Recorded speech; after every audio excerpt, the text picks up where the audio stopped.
I'm Katie McLin, and I've been playing with ProMusica since 2000.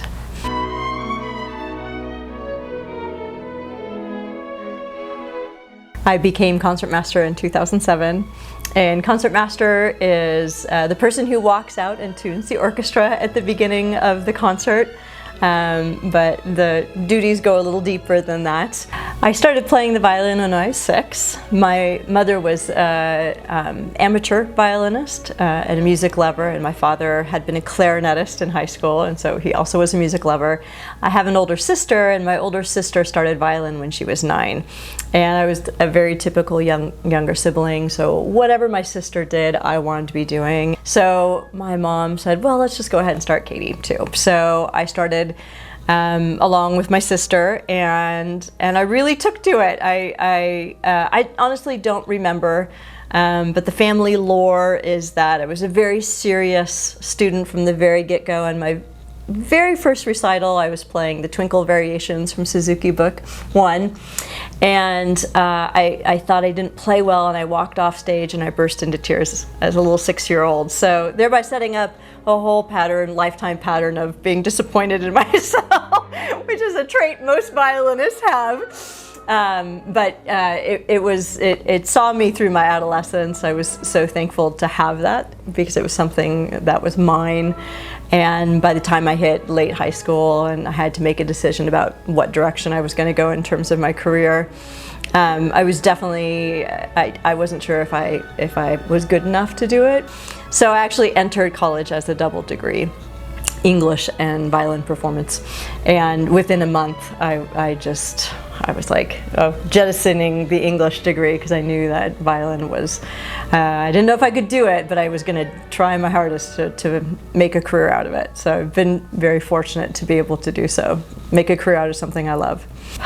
My journey to ProMusica was just filled with being in the right place at the right time and some luck as well. Right out of my doctorate, I got a job teaching at Arizona State University, and my aspiration was always to be a college teacher. I didn't really have an aspiration to be an orchestral player, although I enjoyed playing in orchestra. But I loved teaching. So I started working at Arizona State University, and the director of orchestras there was a man named Timothy Russell.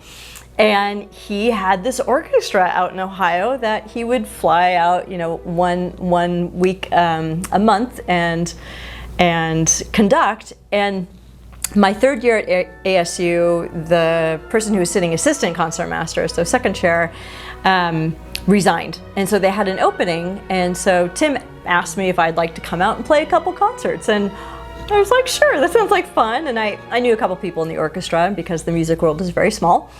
And so I flew out and played 3 concerts that first season, and then I was appointed.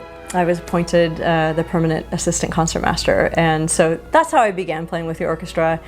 And it was not only was it just a phenomenal experience to play with the orchestra, but I also, if you are a string player, one of the most important things about your orchestral experience is your stand partner.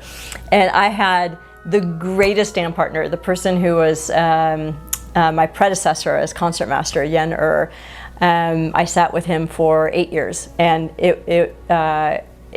I learned so much about concertmastering from him because I was quite young when I was sitting there next to him, and he was a wonderful mentor to me in terms of what it means to be an orchestral violinist and a concertmaster. So I had great colleagues.